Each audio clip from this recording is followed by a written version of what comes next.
lie, this video really caught my attention. When the hell did people start smoking weed, bro? Because I was always wondering, like, when the hell did somebody just get high? Like, did somebody just find some random ass plant and was like, let me roll this up? Like, how did that shit even happen? Like, who the first nigga to be like, bro, I'm about to start getting geeked? Niggas out this bitch sniffing glue bottles and shit. Cannabis, the good kush, sweet The Mary good, Jane. the good kush. I ain't never heard anybody say the good kush. Mary Jane, yeah. Bro, it's a lot of weed lingos that niggas say that I never heard people use, bro. I don't know. Maybe because I'm just in Georgia and all I hear is Zot, Mid, or Reggie, or Booth Pack. That's all I hear, dead ass. That's all I'm hear. Been around a long time, over 5,000 years in fact. And in that time, the infamous drug has racked up some incredible stories and uses. How did this bud ignite a war? Why does India have a weed milkshake? And did you know that in the 1930s, they made an infamously bad propaganda film about how weed would turn you into a psychopathic killer? We're gonna tell you all this and more. That who really fucked it up, bro. Them niggas back in the day fucked that shit up. Them old ass niggas try to get geeked all that weed, man. Them folk got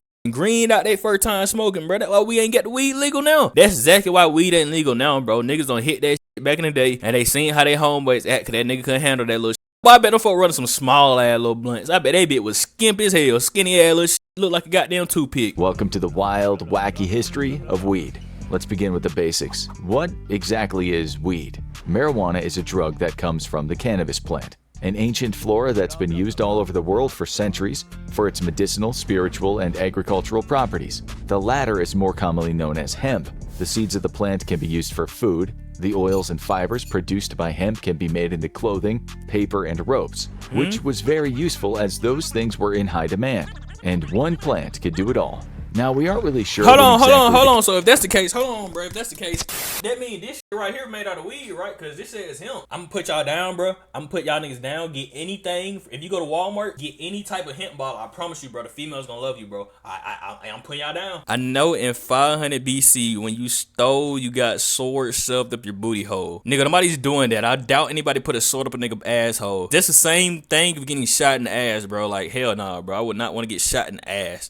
Cannabis plant popped out of the ground since we weren't alive back then, unless there's a secret immortal hiding away the truth. And if you're an immortal watching this, please let us know in the comments. We know it's incredibly old, that much is certain. Lucky for us, there are scientists dedicated to finding out the answers. They haven't found all of them yet, but we hear they're still looking. So for the sake of brevity, let's keep this to weed's hit. If I was a leader of an ancient country, niggas getting swords up the ass. But why though? You ain't gonna goddamn execute a nigga the right way with a head chop or something crazy? Like, nigga, you ain't put a sword up a nigga ass, bro. The fuck? Now your sword got shit on it. No, your sword stink. Your sword smell like straight shit. You want a shitty ass sword? Hell no, bro. Then that shit got blood on it. Oh no. History with the human race. Our first stop on this dank adventure brings us to China. Cannabis sativa, weed's maiden name, had been established as a useful farming crop in this region due to its fast-growing nature and ability to produce textiles, fiber, and grain.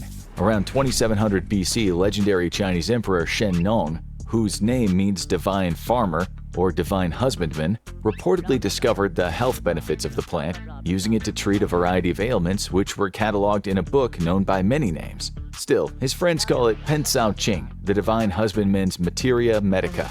The emperor earned a new title thanks to his teachings, now considered the father of Chinese medicine. Bro, I don't know why, but I feel like them niggas was lying, bro. Like, I don't believe that there was no fucking Spartas, no cavemans. I don't believe there was none of that shit, bro. Like, I understand I'm only 22 and I never seen that shit and I never will. But I really doubt that there was niggas back in the day. Like, bro, I doubt there was dinosaurs and shit. I don't give a damn niggas got fossils to prove that shit. You can't just force me to believe that. If I didn't see that shit, then I don't believe it. I don't care if you got videos. Give a damn what the fuck you got. You can show me a fucking picture. I need a time machine. If you want me to believe that shit, I need to be Stewie for today. Let me time travel back and see this shit. Like, I don't believe in anything. I'm going to set niggas on fires. Imagine fucking a dinosaur in the ass. But why would you want to do that though? Why are there 95.7% of niggas not subscribed, bro? Like, what y'all doing? What y'all got going on? You not fucking with the video? You not fucking with me? Damn, bro. Come on, bro. Fuck with me, gang. We get one cool title in our life.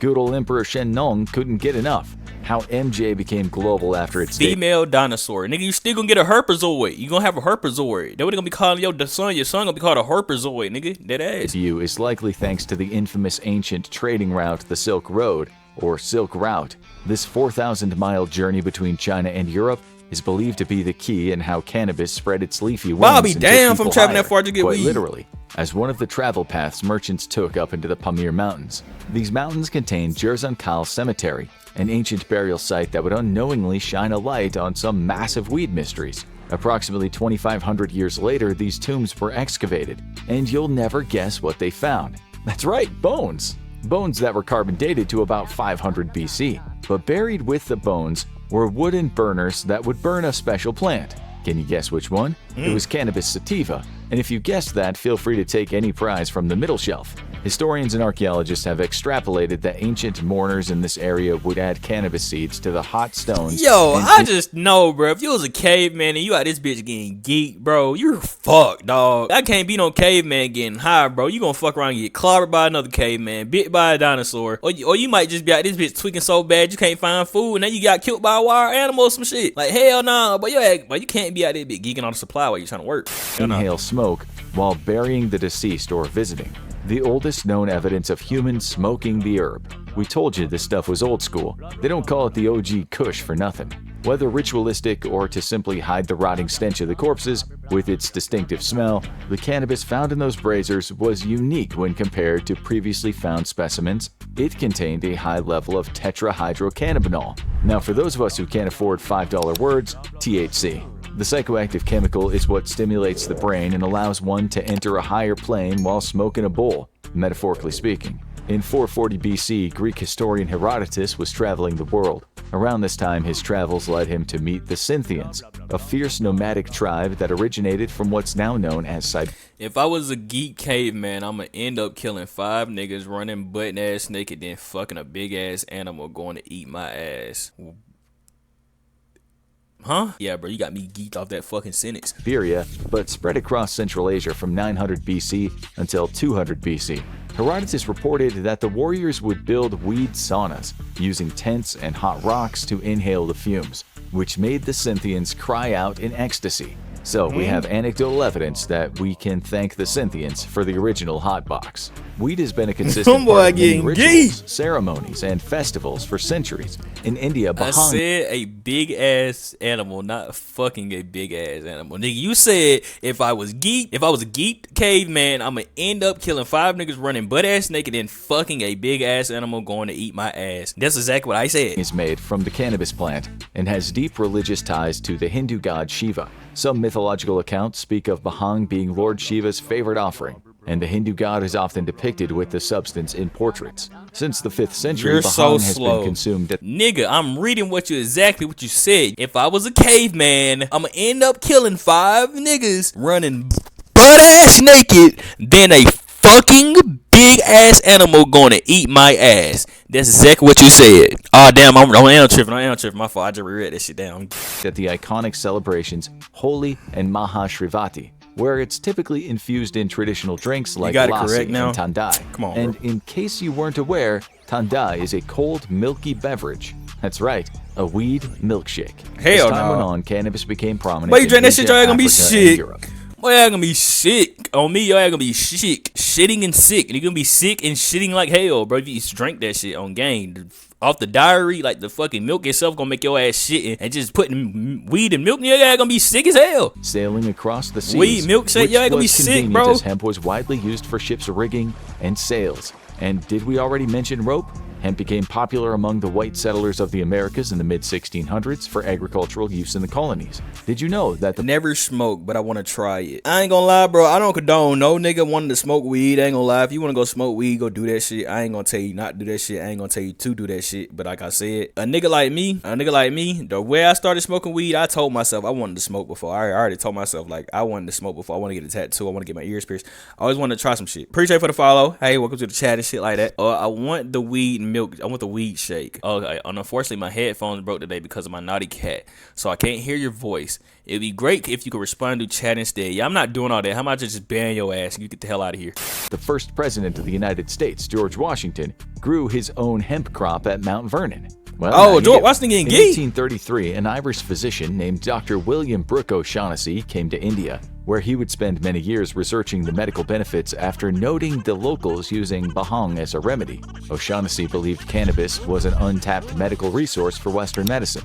He used the plant in an attempt to cure patients suffering from illnesses like rheumatism and cholera. His experiments concluded that cannabis wasn't a cure, but could be used as part of the treatment.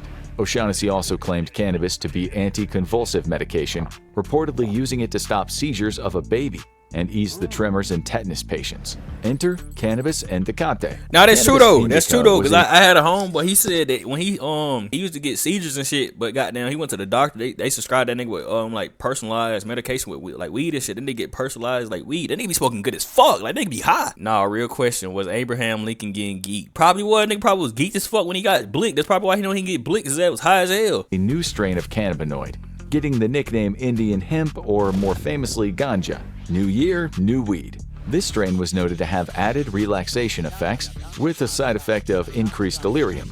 O'Shaughnessy's research paved the way for cannabis to be recognized and used in Western medicine. It became widely accessible in the medical field and popular as an over-the-counter remedy, a staple. My dad once broke his jaw and they gave him weed and lean. Now I can understand the lean, but the weed, yeah, buddy, that shit gonna hurt. You never had it, bro.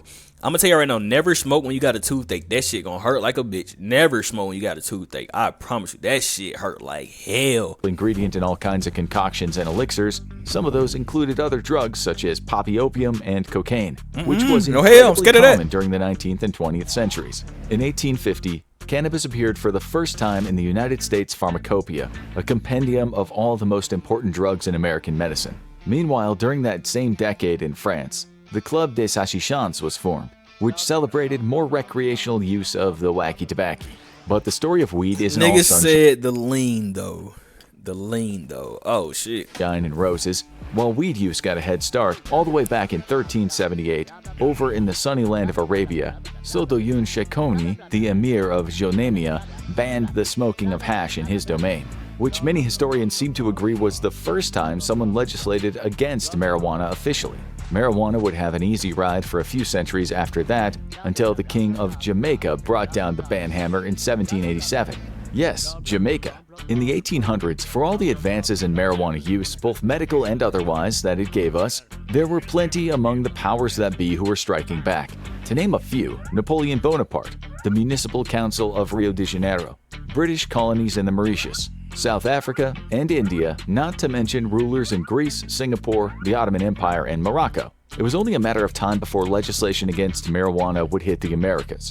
Let's jump ahead to 1914, when the United States Congress passed the Harrison Narcotic Act, which greatly impacted the opium trade. Opioids can no longer be dispensed without a prescription, and all narcotics manufacturers and distributors had to be registered under the U.S. Treasury Department. Soon after, morphine, cocaine, heroin, and other hard substances were completely prohibited by federal law. Despite cannabis being untouched by this new law, it undoubtedly foreshadowed trouble. Nigga said 1378. Thinking about that shit, long ass time we been around, boy.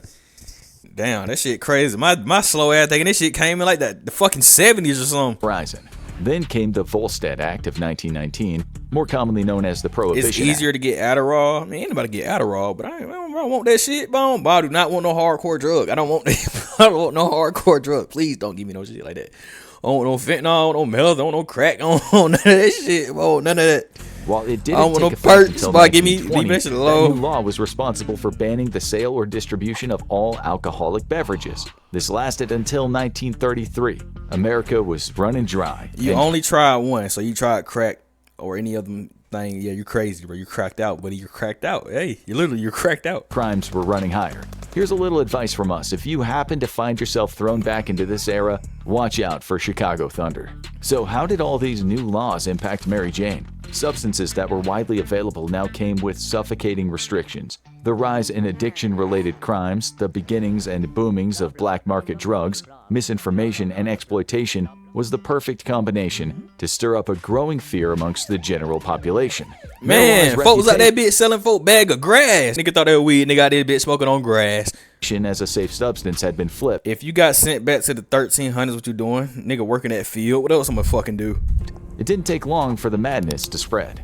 Reefer madness came to America's screens in 1936. The exploitation film attempted to portray a dark, cautionary tale to warn young people and their parents about the dangerous devil's lettuce and get them back on the path of the straight and narrow. It used highly exaggerated false claims about the drug to push its narrative, the most infamous being that cannabis would get the users so high that it would drive them to insanity, causing them to commit heinous acts like murder. I don't know about it. Melodramatic picture with yo, I get laced, yo. You get fuck around and get laced, maybe, but yo. Old iconic posters dripping with occult imagery had a bit of an unintended effect. Was her bitch getting her shit ate out? I doubt them niggas even know how to eat pussy back in the day, so I don't know. I don't know, bro. Hey, bro, now I'm thinking about it. I wonder how them niggas had sex. Was it just some random shit them niggas just did? Okay, I'm gonna fuck you and I nutty you. I go, well, was it I'm gonna hit these types of poses and hit these positions and shit? I think niggas wasn't that creative back then. Audience finding it more a comedy than I don't think a nigga had his especially up back then. if you were high at the time. No wonder it gained a cult following. Jumping forward briefly, we see decades later in the distant year of 2005, a parody musical of Reefer Madness featuring a very special guest, Jesus, was born. It was very popular with stoners. Anyway, back to the 1930s. An article written by the head of the United States Federal Bureau of Narcotics, Harry Anslinger, titled "Marijuana, Assassin of Youth," was published in 1937, just a year after Reefer Madness was released. Anslinger wrote that ignorance about the effects of cannabis was the cause of criminal activity, murder, and insanity. I seen shit from the 1000 BC with motherfuckers getting this shit ate out. And by motherfuckers, I don't mean niggas, I mean women. Bro, what are you... Nigga, you just a freak, bro. Why? That sure sounds familiar. In that same year, the marijuana... Nigga, they be looking up caveman porn. Nigga, they be looking at caveman carvers and shit on the wall. That's all you got to look at off niggas want to go home, nigga, go look at cavers and shit on the wall. Tax Act of 1937 was passed. A yearly tax was placed on all imports, selling and distributing under regulation, and failure to pay was met with prison time and a fine. Legal but heavily regulated, the recreational use of weed started its decline. At least not all was snubbed into an ashtray. The hemp industry was still going. Medical marijuana was still accessible under the right circumstances, but how long? I'm just freaky. Yeah, nigga, I can tell your little freaky ass. In 1942, cannabis was removed from the U.S. pharmacopoeia. Despite you do realize, like, you know, your dick can fall off, right? If you do that shit, your dick can really fall off if you be too freaky. Like, if you be too horny to the point your dick get hard enough, your dick can really just snap off. That shit can break. Like, this shit really a true thing. The reputation of weed being linked to the shady underground. Like if you get blue ball so bad to the point your dick fucking like finna. That shit feel like it's on zip ties, or your shit finna snap off again. You gotta go ahead and beat your dick or do something. Like, your shit finna break. I ain't gonna cap. That didn't stop breakthroughs in research involving the herb. Israeli chemist your shit finna get goddamn. Your shit finna get Lorena Bobbitt. And identified THC, that little mind-altering chemical we mentioned earlier, and the structure of cannabinol, CBD, in 1964. This allowed more in-depth studies on just how weed affected the human brain. By isolating THC and using CBD, the medical benefits used for centuries were now accessible without the psychoactive high. But don't count THC out yet. More information was discovered during the study on how THC could be used in therapeutic treatments. During the 60s, a new era of free love was emerging, and Mary Jane became linked to the hippies, who brought with them a wave of new revolution against social That's what norms. I like. Now that's what I like. I like that. I like the hippies who like to smoke. That really what got me like is smoking. I ain't gonna count. When I seen hippies and shit smoke, I was like, oh yeah, I want to smoke like hippie. That hippie shit be cool. I love being a hippie. That hippie shit cool. Through the use of fashion, political rebellion pushing the call for peace, and love over war. And of course, music, sexuality, freedom of expression, and psychedelics. Cannabis use was extremely popular amongst those involved in the movement. 1967 saw the Summer of Love. Hundreds of thousands of people flooded the streets of the Haight-Ashbury district located in San Francisco in celebration of freedom, peace, art, music, good vibes, and getting blazed. Flower power. This unplanned but significant event caught mass media attention, and not everyone was happy about this new movement. Enter, stage left, the 37th President of the United States, Richard Nixon. Nixon was primed to start a war, and his target was narcotics. The war on drugs was declared in 1971. Nixon stated drug abuse was the American public's greatest enemy. That was a real shit. I remember niggas used to say that shit. While in private, hoping to use cannabis as a cudgel against his predominantly hippie and black political opponents, Nixon signed the Controlled Substances Act, which listed cannabis as Schedule I narcotic, putting it in the same category as hard substances like heroin. Drugs in this category are deemed to have the highest risk of being abused and contain no medical value.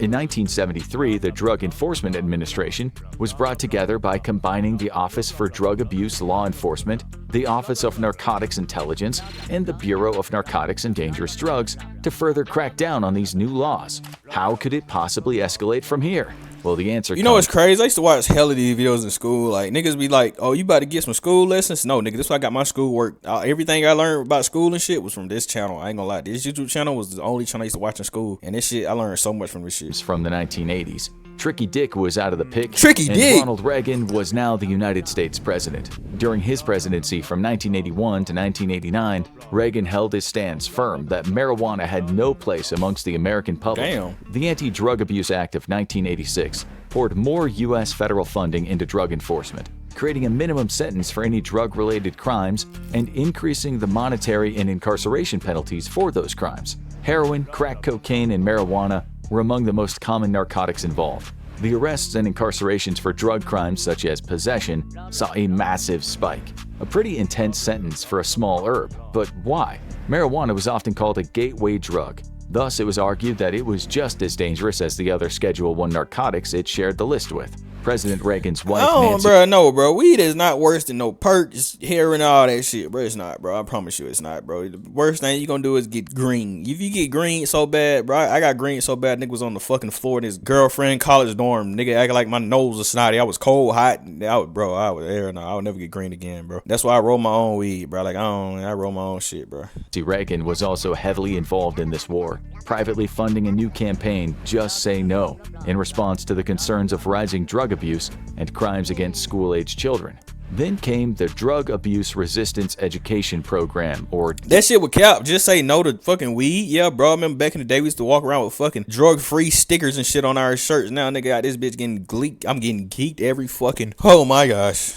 Air. Founded in 1983 Young me in Los never Angeles. knew, boy. You might be familiar with it, or at the very least familiar with its legendarily corny PSAs. This program infiltrated schools across the U.S., taught by police officers accompanied by a cartoon lion mascot called Darren the Lion. Incorporating the Just Say No campaign into its works, presenting the dangers of addiction and strategies to combat peer pressure through speaking at schools across America before they set off on a global campaign equipped with the aforementioned corny public service announcements. One of the more bizarre but infamous I ain't never seen that nigga before. PSAs came from 1987. This is I know Tony the Tiger. Your Brain on Drugs. It depicts a man picking up an egg, claiming it to be the brain, then cracking it into a hot skillet. The skillet, of course, the drugs. The egg sizzles away while menacingly holding the frying pan, asking the audience if they have any questions. Needless to say, even today it's often referenced in parody.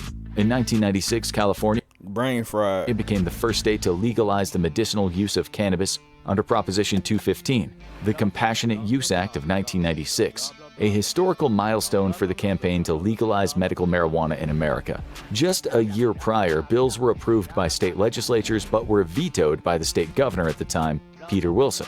When this happened, advocates of the cause didn't back down. They took the vote to the people, and the people said yes. 14 states soon legalized the use of medical cannabis, and the times were a-changin', not just in the U.S. Weed became legal for medical use in the Netherlands in 2000, followed by Canada in 2001, before later becoming legal, at least for medical use, in Austria circa 2008, and Uruguay, Italy, Romania, and the Czech Republic, as well as France in 2013. There were plenty more after that, but we respect your time and figure you'd probably just get sick of us listing. Damn, how I get one of them little things to have, make sure I get weed, what that word is, goddamn, bro. Fuck, that shit called mechanical, right? No, medical, yeah, medical.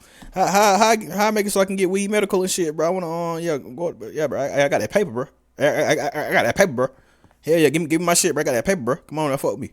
Off different country names. Back to the old US of A. Weed in pop culture became more mainstream in the 90s and 2000s, even popularizing a previously niche subgenre of the film, stoner comedies or stoner films. We think the title explains it all. Non-exploitation films surrounding marijuana can be dated back to the 60s with Easy Rider in 1969. But that film is far from giggles and good vibes. The comedy part of stoner comedies Nigga said Goonsa. What is Goonsa? Started back in 1978 with Up in Smoke, starring now iconic duo Richard Anthony Cheech Marin and Tommy Chong.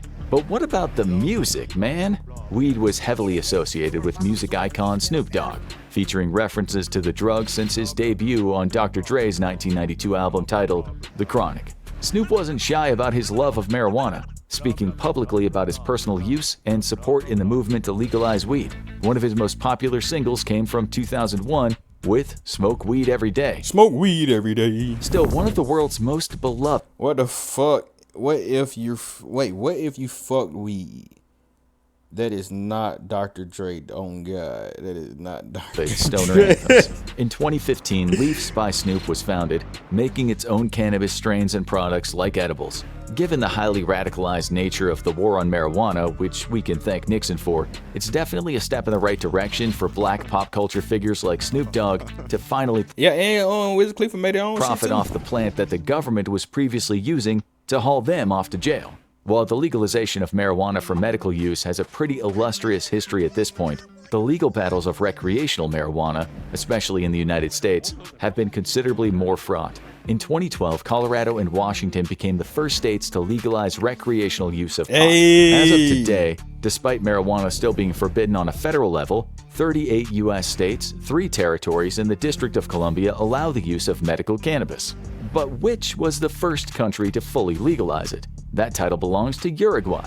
In 2013, it completely legalized cannabis I'm not gonna go out of goddamn Uruguay. for medical and recreational use, landmarking it as the first country in the world to make weed completely legal. And since then, it's been joined by some illustrious fellow weed havens: Georgia, South Africa, Canada, Mexico, Malta, Thailand, and Luxembourg. And See, I might gotta go to Georgia then. I ain't talking about the state I'm in now. I'm talking about the county, the country, nigga. Not the country, the county, whatever it's called. Yeah, the country. I might gotta go to the country of Georgia, bit for sure, not the state. given that none of these countries have fully collapsed into the purge-like anarchy since legislation, it's safe Who's to say gonna a lot fuck him in the ass? Go to Canada, nigga. Why you always talking about getting fucked in the ass? of the fear-mongering of the past was probably overblown. Current United States President Joe Biden stated in 2022 that he would pardon prior offenses of possession of cannabis, encouraging state governors to follow his example. Biden asked for the cooperation of the Secretary of Health and Human Resources and the Attorney General to start the process needed to get a revision of that decision. Progress for marijuana advocates has been forced to take baby steps throughout most of recent history. But if the waves of legalization across the 2010s remain an enduring trend, the 2020s are likely to be an extremely good decade for the dankest among us. Regardless of whether you partake yourself, there's no denying that weed truly has a remarkable history. From its humble rise as a simple crop, to its blazing fall as a narcotic, to its revival as medicine, and maybe someday as a normalized drug like alcohol, caffeine, and tobacco. There's so much history and mystery we still don't know about. If only plants could talk. Yeah, Nah, bro, you can't make weed legal, bro. Niggas lace your shit, bro. I don't know, bro. You can't make that shit legal, bro. Nigga lace your shit, bro. Like, hell nah, you can't shop with everybody. I feel like weed shouldn't be legal in certain parts, like Colorado and Cali and shit. That's all good and shit, but Georgia, hell nah, bro. Don't make no weed legal down there, bitch. But niggas get acting stupid like a motherfucker. They might take over the world or something, but as long as those plants can keep it mellow, But I don't know, it might be peaceful down there, it's a bitch. small price to pay. Joe Biden gonna die July 16th, 2026 at 4:37, 281 seconds p.m. Now, if he actually do that shit and them niggas come back and try to fucking check my ass on Scream or some shit, nigga, I'm gonna say I did not know that information. This nigga knew that shit. I did not know shit about that. I ain't know shit about this nigga fucking demise.